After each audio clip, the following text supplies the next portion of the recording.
जय हिंद मित्रों। आज का हमारा टॉपिक है gaseous transportation in blood. Respiration तो चल ही रहा है, उसका पार्ट थर्ड है गैसों का ट्रांसपोर्टेशन, संवहन कैसे होता है हमारी शरीर में। जो है कौन सा ऐसा पदार्थ है या क्या माध्यम है जो हमारे शरीर में कार्बन डाइऑक्साइड हमारे शरीर से बाहर आती है और ऑक्सीजन कहाँ बाहर से अंदर जाती है। वह कौन सा माध्यम है और कैसे होता है। गैसियस एक्सचेंज आपको हमने बता दिया है। गैसियस एक्सचेंज कैसे होता है आपको ये पता है कि यहाँ से मान लीजिए ये क्या है, हार्ट है आपका, ठीक है। हार्ट से क्या है, यहाँ से आपके एल्वियोलाई फेफड़े से ब्लड आता है, ठीक, हार्ट में, ठीक, यहाँ से ऑक्सीजनेटेड ब्लड आता है हार्ट में, हार्ट से फिर जाता है हमारे सेल्स में। सेल्स का मतलब हाथ में, जो सेल्स का मतलब क्या है आपका, शरीर के विभिन्न अंगों तक जाता है। मान लीजिए शरीर से यहाँ आया ब्लड आपका, ठीक है, और फिर यही ब्लड कैसे गया, यहाँ से कहाँ जाएगा, हार्ट में, हार्ट से फिर कहाँ जाएगा,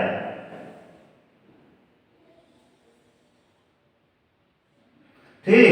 ऐसे जो है हार्ट से फेफड़े में भी ऑक्सीजनेटेड होने के लिए जाएगा। ये प्रोसेस होता है ट्रांसपोर्टेशन का हमारे शरीर में ब्लड का। अब होता कैसे है, हमने यहाँ पे गैसियस एक्सचेंज आपको फर्स्ट पार्ट में पढ़ा दिया है। एक्चुअल में बता दे रहे हैं कैसे होता है। हम जो सांस लेते हैं तो उसमें जो है O2 आती है और उस O2 में 21% O2 रहता है सांस में जो वायु होती है, और 0.03% CO2 होता है ना, 78% आपका नाइट्रोजन होता है। तो होता क्या है एक्चुअल में कि जब आती है वह वायु हमारे शरीर में तो यहाँ एक्सचेंज हो जाती है, क्योंकि एल्वियोलाई में O2 का दबाव 107 जो है mmHg होता है, और इसमें जो है 40 होता है जो है आपका CO2। तो ऑलरेडी आपका जो ब्लड आता है, ये हार्ट से जो ब्लड आएगा इसमें O2 का दबाव जो होगा वह होगा 40 और CO2 का जो होगा 46 होगा CO2 का दबाव। तो ये जब ये ब्लड जाएगा तो ऑलरेडी जहाँ मात्रा विसरण डिफ्यूजन के द्वारा जिसकी मात्रा ज्यादा जो रहेगी वो एक्सचेंज हो जाएगा। इधर CO2 की मात्रा कम होती है तो CO2 चली जाती है ब्लड में, फिर फेफड़े में, फेफड़े से चली जाती है मुंह के द्वारा बाहर, और इसकी दबाव जो है कम होता है तो जो इधर से एयर आता है वो उसमें जो है ज्यादा मात्रा होती है O2 की, तो विसरण के द्वारा वो चली आती है यहाँ आपका हार्ट से, फिर वही ऑक्सीजनेटेड ब्लड पूरे शरीर में पंप की जाती है। अब जान लीजिए ऑक्सीजनेटेड और डीऑक्सीजनेटेड क्या है। आप वो जानते हैं हमारे जो ब्लड होते हैं उसमें जो है हीमोग्लोबिन होता है। हीमोग्लोबिन O2 कैरियर का काम करता है, मतलब ऑक्सीजन संवहन का काम हीमोग्लोबिन का होता है, और वह हीमोग्लोबिन जब यहाँ रक्त से हट से यहाँ आता है तो डीऑक्सीजनेटेड होता है, क्योंकि उसमें ऑक्सीजन की मात्रा कम होती है। और यह हीमोग्लोबिन क्या होता है आपका अस्थिर कंपाउंड है। हीमोग्लोबिन क्या है, अस्थिर कंपाउंड होता है। जैसे ही O2 की मात्रा ज्यादा आएगी तो यहाँ क्या करेगा, उसको पकड़ करके ले आएगा, जैसे टिश्यू में जाएगा O2 छोड़ेगा, वहाँ CO2 की मात्रा होती है तो वह ले लेता है, वहाँ से CO2 को ले आता है, यहाँ छोड़ता है। ब्लड का काम है, और काम ब्लड में कौन सा पदार्थ करता है, हीमोग्लोबिन करता है।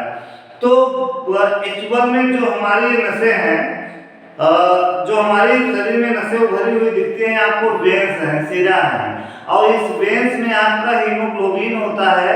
हीमोग्लोबिन जो होता है वह नीला होता है, जो ब्लड इसमें होता है वह डीऑक्सीजनेटेड होता है, वह क्या होता है, नीला होता है। इसलिए देखिए ऊपरी वाली जो लाइनिंग आपको दिखती है, नसें नीले टाइप की दिखती हैं। वह नीली क्यों दिखती हैं, क्योंकि हीमोग्लोबिन नीला होता है, इसलिए वह क्या दिखती हैं, नीली दिखती है।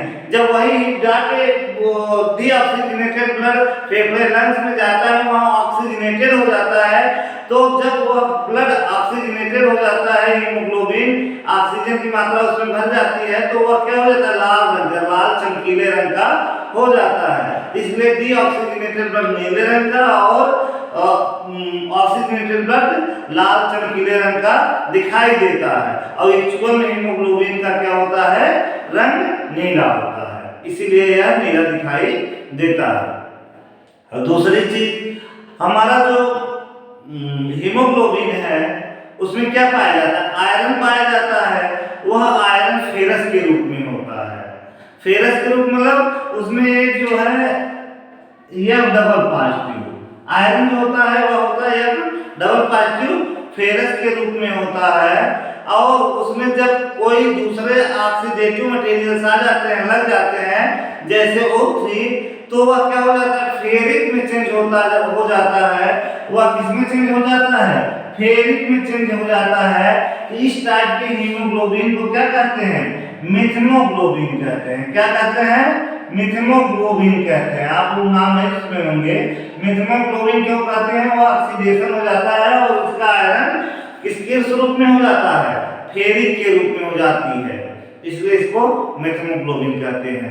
और यह ऑक्सीजन कैरियर का काम नहीं करता है। यह हुआ आपको जानकारी हुई हीमोग्लोबिन के विषय में।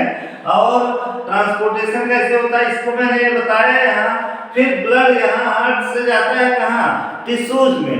टिश्यू में कैसे चेंज होता है, क्योंकि टिश्यू में जब वो वहाँ जाके इंटरनल रेस्पिरेशन होता है, क्रेब साइकिल चलती है, उसके थ्रू CO2 पैदा होता है।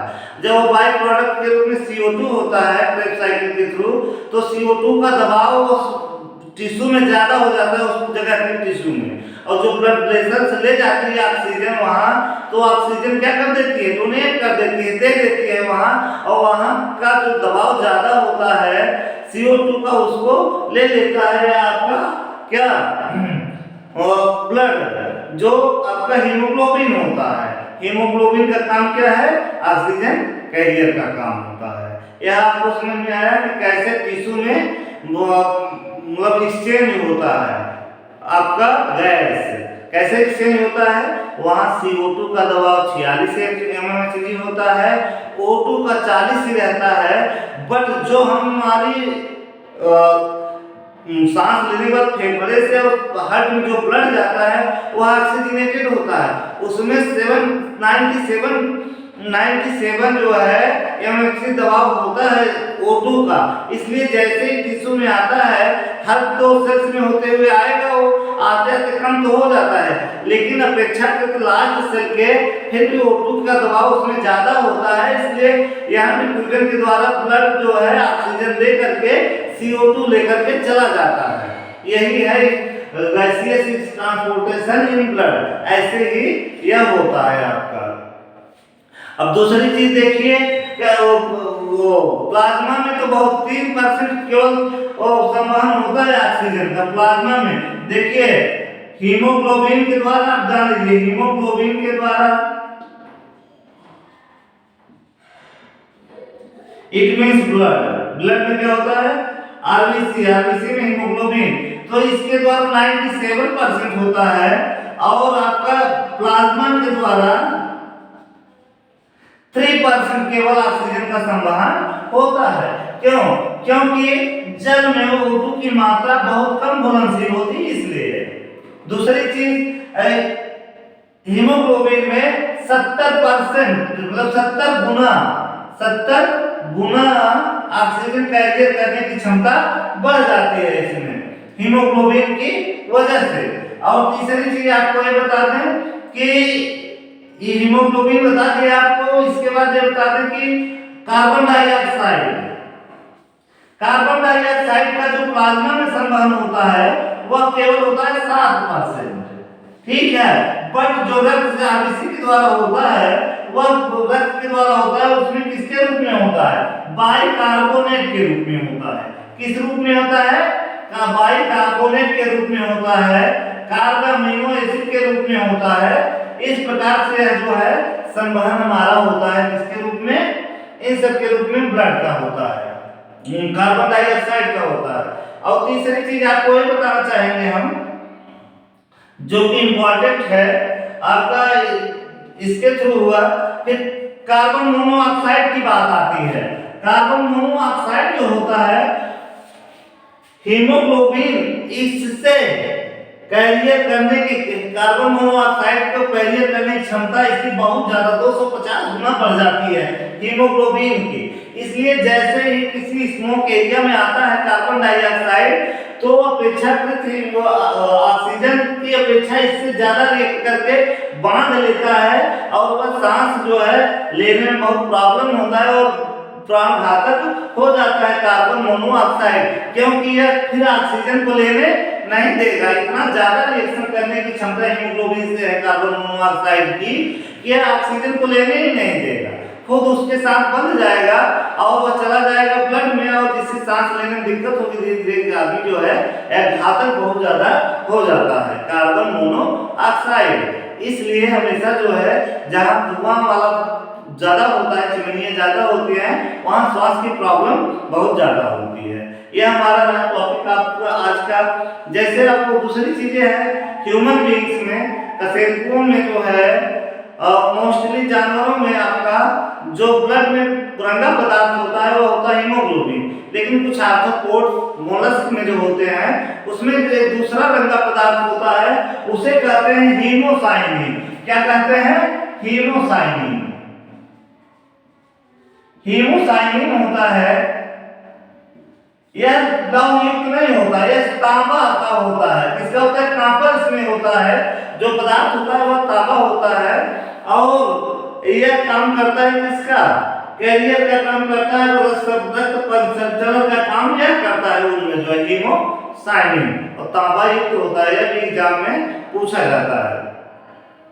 तो आपका यह टॉपिक जो है फिनिश हुआ। अगला टॉपिक होगा क्या कि इंटरनल रिस्पायरेशन और सेलुलर रिस्पायरेशन मोस्ट इंपॉर्टेंट है। जय हिंद।